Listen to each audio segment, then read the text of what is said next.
All right, well, on behalf of the Tools for Life Learning Center at Loudoun Habitat for Humanity, I would like to welcome you to our virtual workshop today on winterizing your home. My name is Amanda Bollig, and I'm the Programs Project Specialist here at Loudoun Habitat for Humanity. I oversee our home repair program as well as the Tools for Life Learning Center. So thank you all for joining us today. So we're going to go ahead and dive right in. To get started, here are our goals for today's discussion. First, we're going to learn about some of the simple tasks that you can complete in your home to get ready for the winter season. Then we're going to discuss some of the tasks that might require that you call in an expert or a contractor to complete. And finally, our presenter is going to teach us about the comfort triangle and how we can use that to help identify areas in our home that may need some help or repairs. All right, so with us today, we have Justin Dobson. He is the founder and senior VP of sales and marketing at Comfenergy and 3 Pros Basement Systems. We're very excited to have Justin here with us. He has presented in the past. We were able to do those in-person sessions, so we're grateful that he has transitioned into the virtual world with us and is presenting again on winterizing your home. So thank you, Justin, for being here. Thank you for having me. Appreciate it. Of course. All right, so like I mentioned, our agenda for today, Justin's going to talk about the tasks for you as homeowners, tasks for experts, and then the comfort triangle. If you have any questions for Justin during the course of the presentation, go ahead and enter them into that chat function at the bottom of your screen, and then we'll present those to Justin at the end of his presentation. All right, Justin, I'm going to pass it off to you. Sure. So thank you for having me. I appreciate it. So one of the things I wanted to talk about is the first thing on the agenda are things that you can do as a homeowner to make sure your house is prepared and ready for the change of the seasons and getting the cold weather. And as you guys ask chat questions, you may be answered by some of the information I'll give to you. So very simple tasks, things to do and think about before you get into the winter and do basically right now. I'll just go right down through the order. Turn off your hose bibs. And disconnect the hoses. So make sure that your hoses are off, of course. Make sure the hoses are disconnected from the exterior bib. And hopefully, if you've got some nice hose bibs, they may have a shut off inside of the home to where you could shut it off and not allow the water near the exterior of the house to possibly freeze and burst during the winter. Check and replace your furnace, your HVAC system filters. That helps to make sure the equipment's running efficiently, you're getting proper airflow, and also make sure it's protecting the equipment by having the clean filters. Basement window well covers. My home has a basement to where it's got those small little windows up high above grade, so you could open them in the summertime and get fresh air. Make sure they're closed, but also they have that kind of half circle metal ring around it, which we call a window well. They make covers. You could get them at Home Depot or other places to keep the rain and the snow out of that window well. So in case we ever do, it's been a long time since we've gotten some good snow around here. Hopefully we do. I hope none of you are upset with that, but I'd love to see some good snows here. But it keeps the snow out of that window well so that when it melts, it doesn't drip into the window well and possibly into the basement.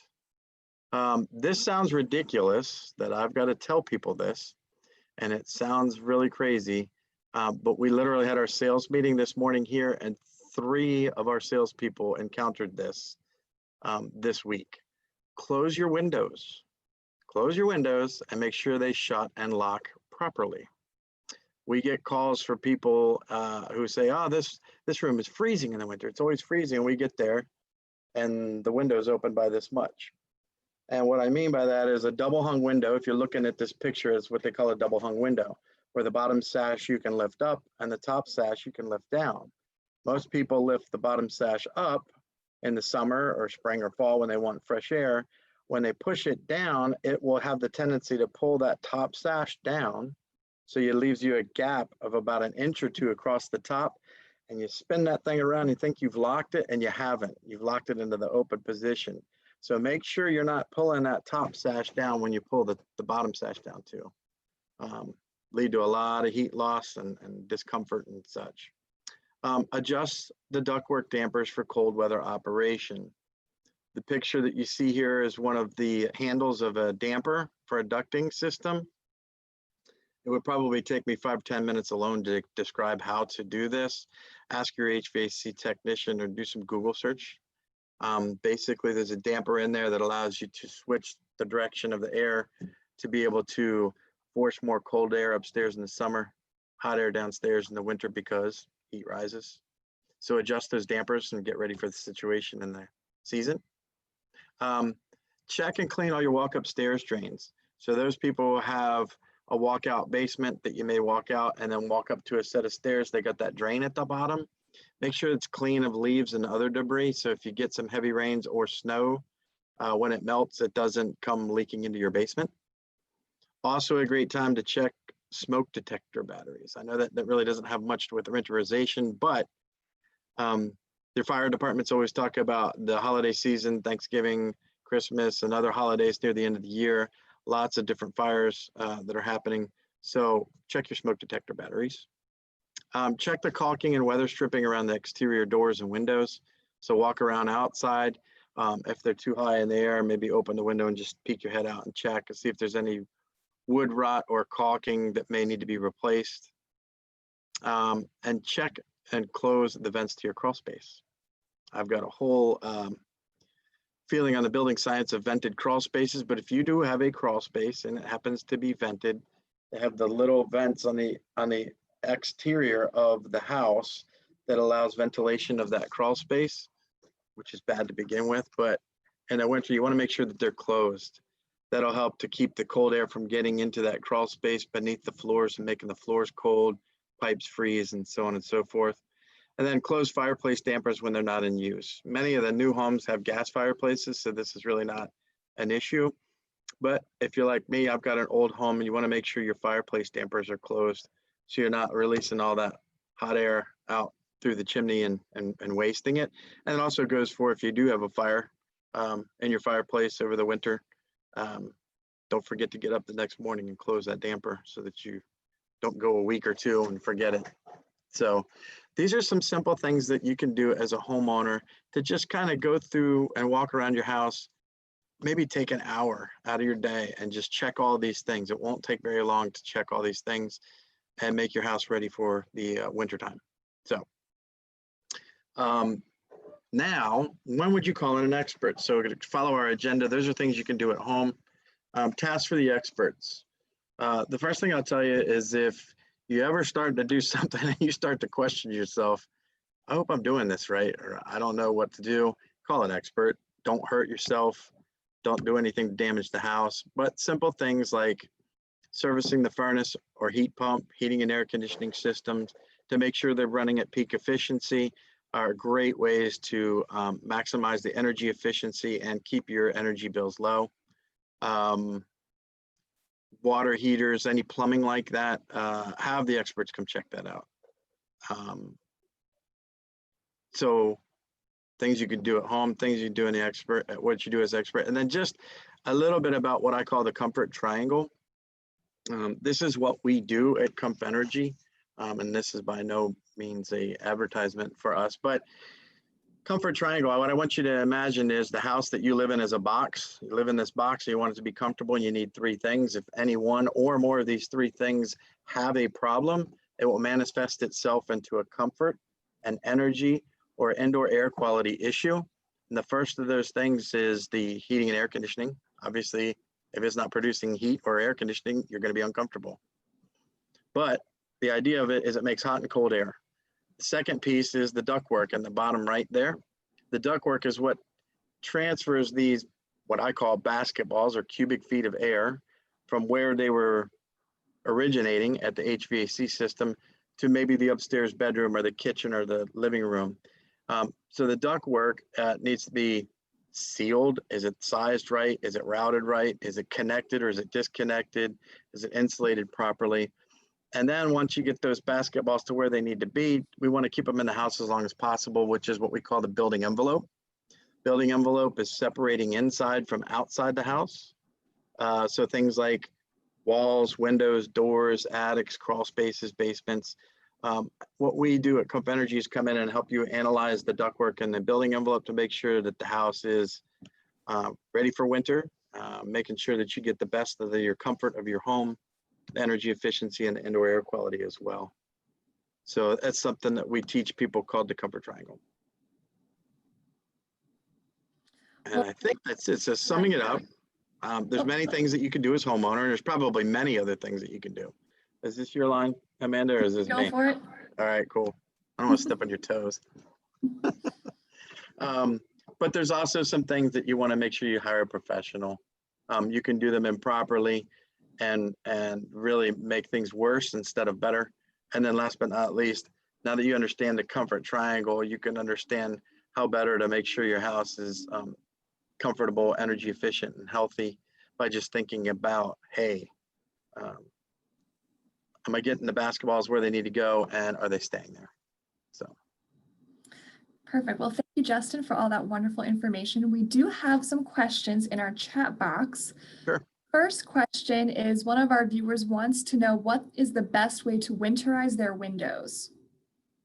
Okay, so there's no such thing as winterizing windows. First of all, windows are windows. They should be fine the way that they are. If somebody's asking about drafty windows, really, other than replacing them, you could do that old Home Depot trick or a Lowe's trick where they buy like the shrink wrap cellophane and put the dryer on it, but really that doesn't do a whole heck of a lot. And believe it or not, windows are typically the least of the problem in any house. And now somebody's out there going, not in my house, it's windows. Well, that's not necessarily true. There's something in our building science code that calls, it's called stack effect. So we learned in 3rd grade that heat rises, and the heat in the house, the air in the house becomes warmer because of people and energy, like equipment, computers and TVs. It warms up and it becomes more buoyant and rises. So at the top of the house, there's a huge positive pressure. Air is trying to get out. At the bottom, for every basketball that's lost at the top, it sucks a new one at the bottom and brings cold air. But where your windows are, there's very little pressure differential. So actually, and we do windows, but replacing windows is probably the most expensive thing you can do in a house with the smallest amount of return as far as energy efficiency. So I would tell you, if somebody's asking about winterizing windows, they need to call us because there's no such thing as really winterizing a window. Is it worth it to install the energy efficient windows to lower your monthly bills?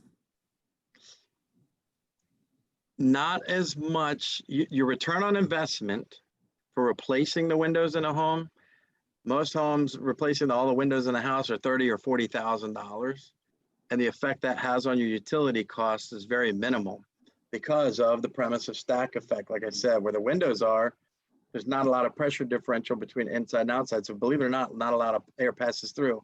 What we do is fix the air leakage at the top and the bottom of the home, and it makes the windows leak less. So example would be sitting in your car on a nice sunny day and you roll down, this is how old I am. I just did this to roll down the window. You roll down your window, right? And you don't get a real good breeze until you roll the other window down. Now you have a cross breeze. So the idea is if you can fix the stack effect at the top and the bottom, really it has a better and a far more impact of in lowering the energy consumption of a home versus replacing the windows. Great. I have another question for you from one of our viewers. They want to know, what are the best ways that they can cut costs this winter? If you're saying, windows aren't the way to go, what are some other ways that they could cut costs? For things that they can do themselves, your standard things that we talked about, make sure the windows are closed, check all your caulking, walk around the house and just see if you can't feel air leaks. They could be in the basement around windows, caulk those, different areas like rim joists. Another thing that people don't know, if you're a customer that has, you're on Dominion Energy, so if you pay your power bill to Dominion Energy, they have a home energy assessment program, which our company is part of. You can actually have all of the lights in your home replaced with LED light bulbs at absolutely no cost. So it's a real cost effective, of course, right? Because it's free. No cost to you. Our company comes out, replaces all the light bulbs in the house with LED light bulbs, lowers your consumption of energy immediately. That's awesome. I think we're going to go ahead and enter into our chat box the information if someone was interested in finding out more about that program. We do have one more question. This person has 2 skylights in their home and they feel like that there's air that seeps in through the skylights. Can those be caulked just like a regular window, or do they need some sort of special treatment? The answer, I guess, would be it depends. So one of the things we do in a home to check for air leakage is something called a blower door test. We would actually put a fan in an exterior door. Actually, if you could drop back to where we showed the heating and air conditioning. Right there. See that picture there? That's a blower door. That's something that we do in a home. It sucks the air out of the house, which allows us to quantify how much the air is leaking. But also then we can go with a little smoke puffer and a thermal camera and go, hey, look, here's where the skylights have a problem. Or it's not the skylights, 3 feet away over here, you've got this other problem. That's what you're feeling and you think it's the skylights. We often have people that will say, how my windows are leaky, and it ends up actually being something else. That's good to know. I would definitely suggest that maybe this homeowner go in and search out an expert to come and maybe do a blower door test and find out what the real issue is in their home. Yeah. Okay. We have one more question for you, and then we will wrap it up. Okay. Bring in this question earlier this week. They were wondering, is there a way that you change your floor vents or anything like that to, as you were talking about, bringing the heat up in the winter and, cool in the summer? How could they do that to help maybe cut costs? Okay, so that kind of goes back to the dampers that I was talking about. If somebody's talking about floor vents, I'm picturing the vent that's covering the hole in the floor where the hot air is coming out. Really, you don't want to regulate air too much with that. Many people, we go into homes where they've closed them all off on the top floor in the winter or all in the basement in the summer. I would not use those to regulate. You can actually harm your heating and air conditioning system by doing that. But in the main trunk line or the main ductwork, you should have those little metal levers that they showed earlier. That's the best way to adjust the airflow in the home. Yeah, don't close those floor vents off. Well, thank you, Justin. Sure. We do have one extra thank you for you. For all of our viewers out there who don't know, Comfenergy has been a wonderful partner to Loudoun Habitat for Humanity in many ways, not just with our Learning Center and these presentations from Justin, but they're also partnering with us on Giving Tuesday. They are going to be competing with some other local companies to see who can raise the most funds for Loudoun Habitat. So we just want to wish you and your team over at Comfenergy luck, and we are excited to see what the results of that competition is going to be. And if anybody is interested in, getting a part of Loudoun Habitat and how they can support us, we do have our website down at the bottom, and they can be a contributor just like Justin and Comfenergy. So thank you guys for your contribution. If you'd like to learn more, go ahead and check us out at loudounhabitat.org. And finally, I'd like to thank all of you for joining us today for our Tools for Life virtual workshop on winterizing your home. If you want to learn more about our upcoming workshops, go ahead and check out loudounhabitat.org/toolsforlife. Our next workshop is going to be November 19th, and it'll be with Ethan Martin. He is actually with the Sheriff's Office here in Loudoun County, and he's going to be speaking to us on fraud prevention during COVID and what those top COVID scams have been and how you can prevent yourself from being a victim of one of those scams. So if you'd like to sign up for that webinar, you can go ahead and check out loudounhabitat.org/toolsforlife. Thank you all for joining us, and we hope you have a great rest of your day. Thank you. Thank you.